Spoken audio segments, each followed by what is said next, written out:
Hi, welcome to Read to Me, Mrs. Avignon. Today I'm going to be reading a National Geographic Kids chapter book called Sacajawea.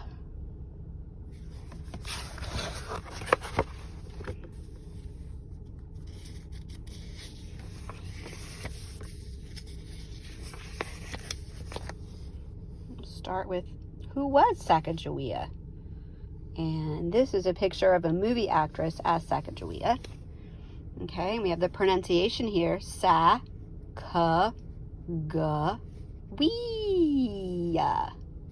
All right, Sacajawea. Sacajawea. Sacajawea was a young Native American woman. She traveled by boat and on foot for more than 2,600 miles. She and the other courageous explorers camped for more than a year among wild animals like grizzly bears, buffalo, cougars, and wolves. During that expedition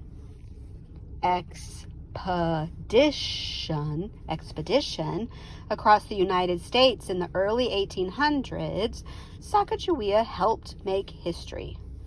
And if you didn't know, an expedition is just a long journey. I've been on many of those in my life. Growing up Shoshone. Sacajawea was a brave explorer. Not much else is known about her life, but historians believe she was born around 1790. Her village in present-day Idaho sat in the harsh Rocky Mountains.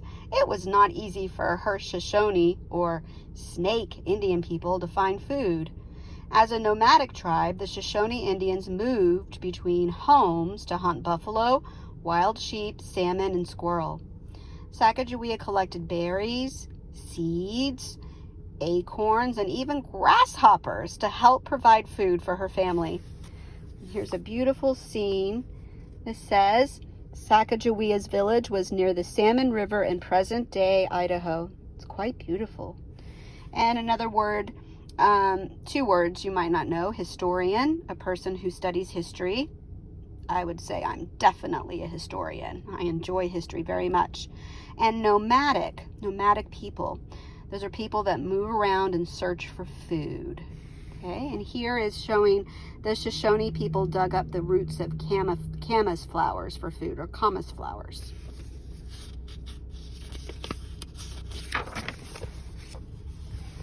Ooh, kidnapped. My goodness. Here is a caption that says, this drawing of Hidatsa warriors on horseback appears on a painted robe made from buffalo skin.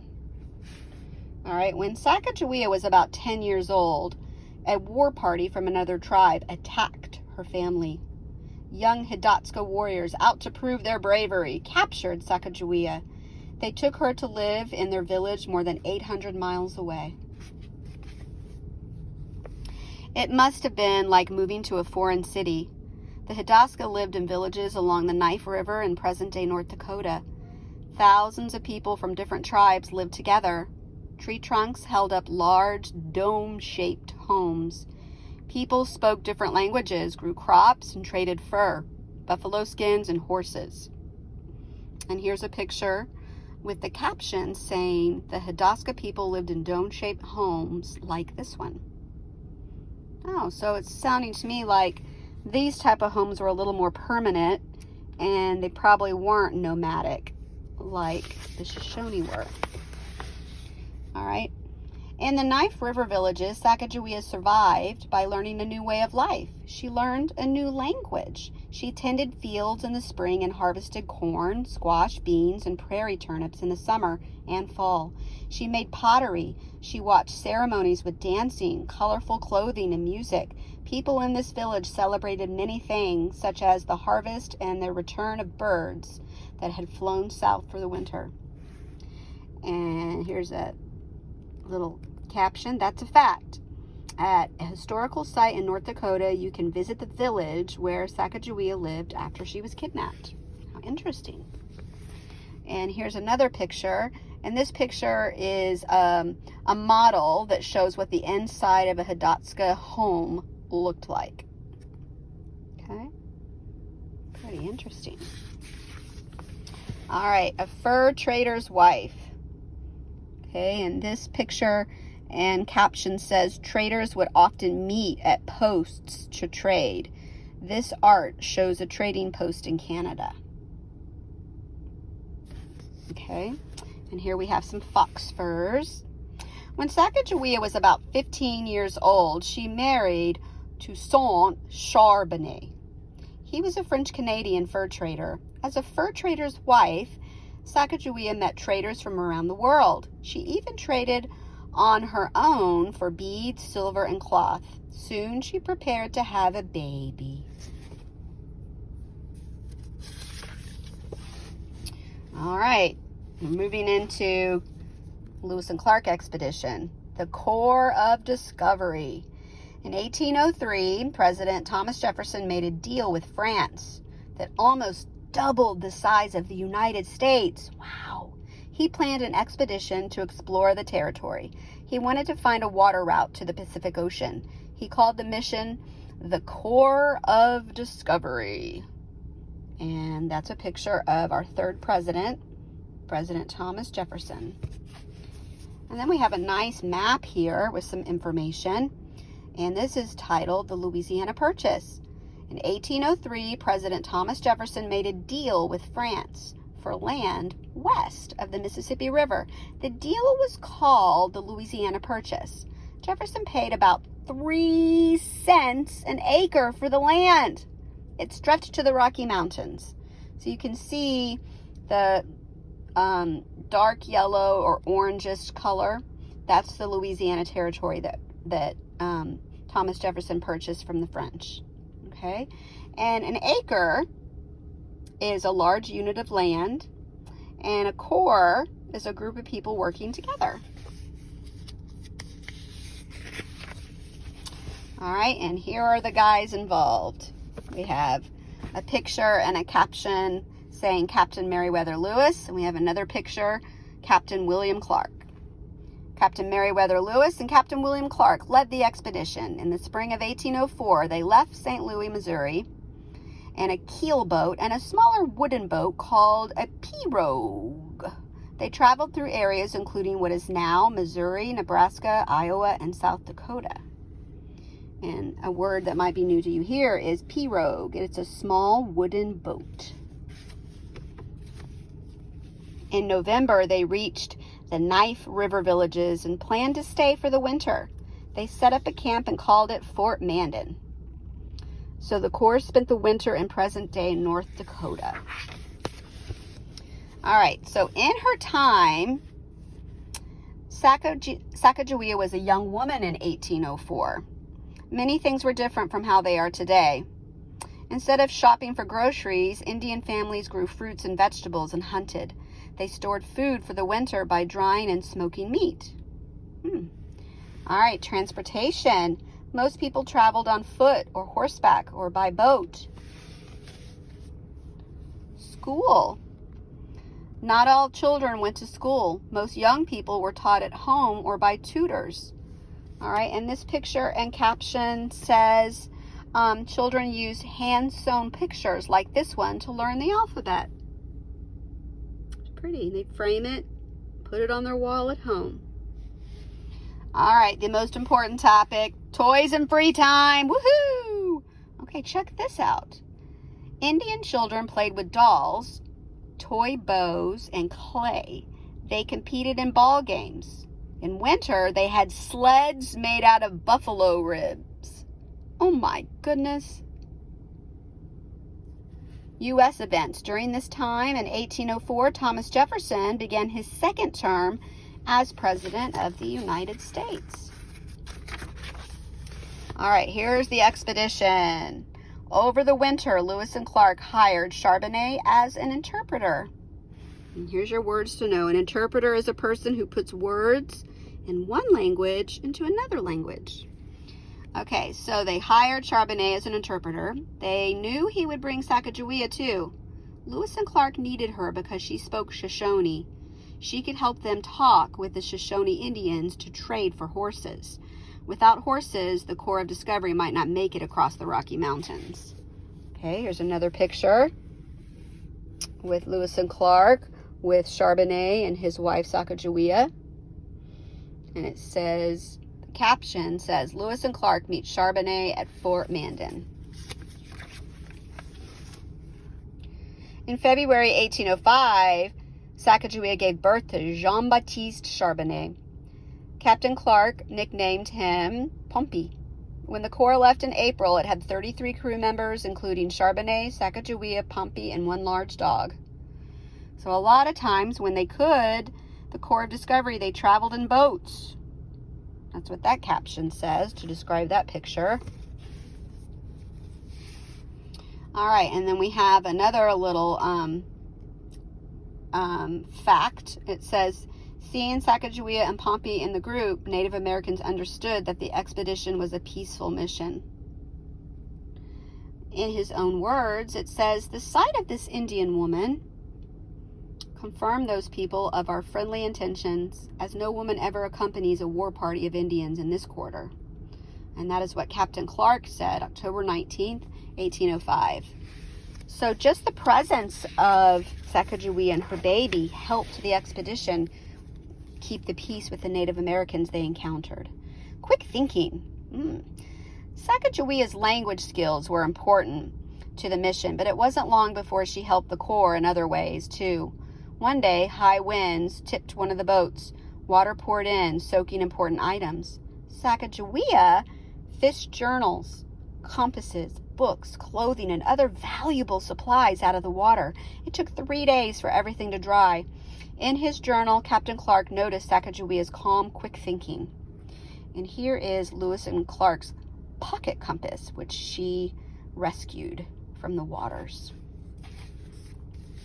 Okay, and here is some of the pages from Clark's journals. And in his own words, this is what Captain Clark said in 1806. The Indian woman pointed to the gap through which she said, we must pass. So the lady knew where she was going.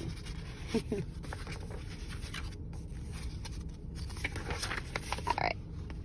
Miles and miles. The Corps traveled west 15 to 20 miles a day toward the mountains through what is today North Dakota and Montana. Sacajawea often walked the muddy river banks with Captain Clark.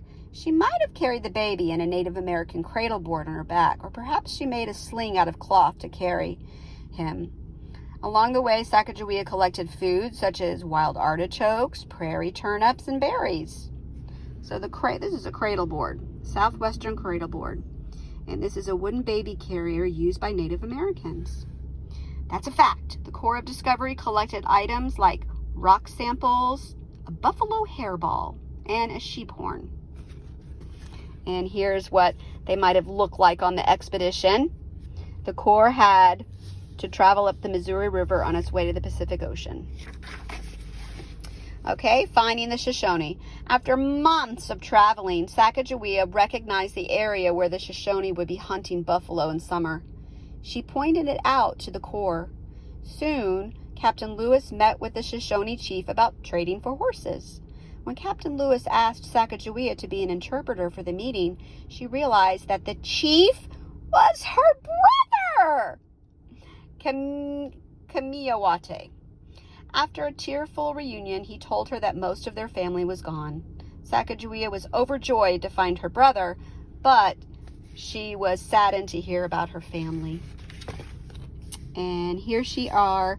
Sacajawea is introducing her family, or her brother to her son. To the west. All right. Sacajawea left her brother and headed west with the Corps, crossing the Rocky Mountains, meant day after day of walking across rough land, exhaustion, bitter cold, and very little food. When they finally neared the Pacific Ocean, or the Pacific coast, Captain Lewis carved his name and the date into a tree. They had reached their goal. Now they faced another long winter before they could return east. One day, Lewis and Clark went to see a whale carcass. Carcass. That's the dead animal of an animal. The dead body of an animal. All right, so a whale carcass is dead. A dead whale. Oh.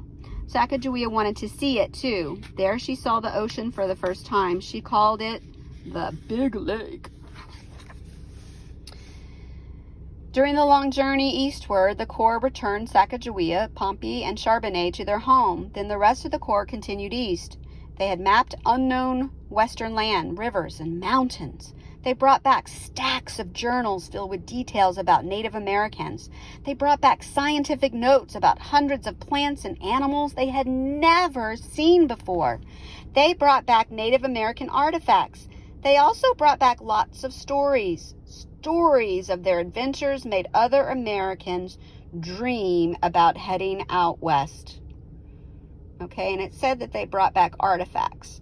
An artifact are handmade objects or tools. So Native Americans had a lot of those. Okay, and then here we have a page of notes about a plant collected by Lewis and Clark. How detailed and beautiful. All right, here's Sacagawea with Pompey.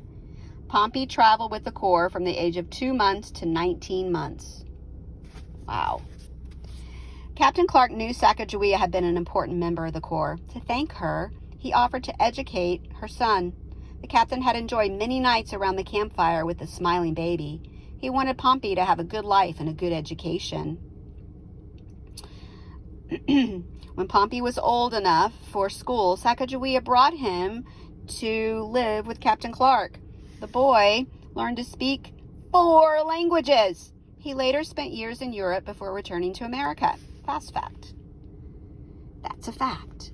In the year following the return of the Corps of Discovery, Sacagawea had a daughter named Lizette. 8 cool facts about Sacagawea. Number 1. No one knows for sure what Sacagawea's name was as a Shoshone girl. Number 2. As a child, Sacagawea probably sewed antelope skin dolls and dressed them in clothes like those she wore, decorated with colorful beads. During the expedition, number 3, Lewis and Clark often described Sacagawea in their journals as strong and patient. Number 4, Sacagawea appeared on a U.S. coin before Lewis or Clark did. You go, girl. Number 5, Lewis and Clark referred to Sacagawea as the interpreter's wife and the Indian woman. Number 6, in the Hidatsa language, Sacagawea's name means bird woman. Number 7, when Lewis and Clark's book was published, the publisher spelled Sacagawea with a J instead of a G, leading people to mispronounce her name. And number 8, Shoshone children like Sacagawea counted their age by how many winters they had lived. Her final years. During her lifetime, Sacagawea was not well known. No images of her exist. Most historians believe she died in her 20s in South Dakota. Others believe she lived into her 80s and died in Wyoming. After the expedition, Sacagawea became well known when an author wrote about her based on interviews with Captain Clark. The author asked lots of questions about the Indian woman. Even today, people are still interested in Sacagawea's story. And here's a picture of her, or what we think she might have looked like. And this is actually an actress on the set of Night at the Museum 2 in 2008. Okay, and here's another. This is a needlepoint from the 1930s of her. And here is a reenactment from 2006. And look at this. Here's a postage stamp from 1994. Beautiful. In honor of Sacagawea, in the years following the Corps of Discovery's journey, Sacagawea became known as a heroine. She was a strong, smart woman who helped the expedition. Now today you can visit a monument in Sacagawea's honor near her birthplace in what is now Salmon, Idaho. And this is the Sacagawea Memorial in Salmon, Idaho. All over the United States, statues, monuments, memorials, parks, mountain peaks, schools, and other landmarks celebrate her courage and her role in American history. Okay, and they mention the word memorial, and a memorial is something created to remind people of a person, event, or important idea. If you look here, people in Washington State named this rock Sacajawea and Papoose Rock to honor Sacajawea. Fact or fiction? Many historians disagree about the facts of Sacagawea's life, from the spelling and pronunciation of her name to where, when, and how she died. Almost everything we know about her life comes from journals, diaries, and notes of members of the expedition.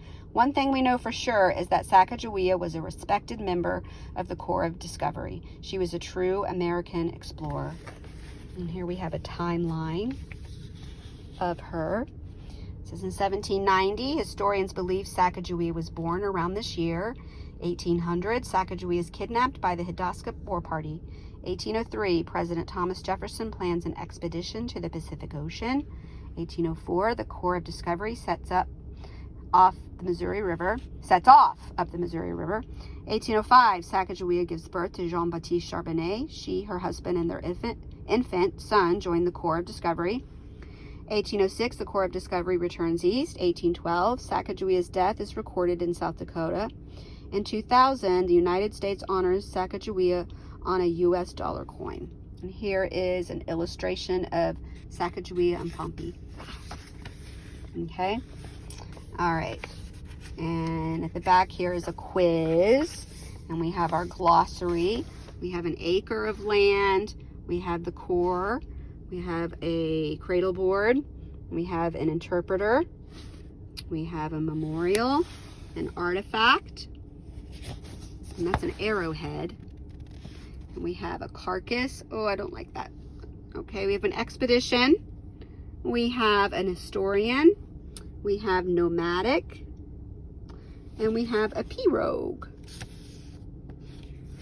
Okay, and then we have our index. All right, I hope you enjoyed this book on Sacajawea. I know I love it, and I learned a lot of information about her. I'll see you next time on Read to Me, Mrs. Avignon. Bye!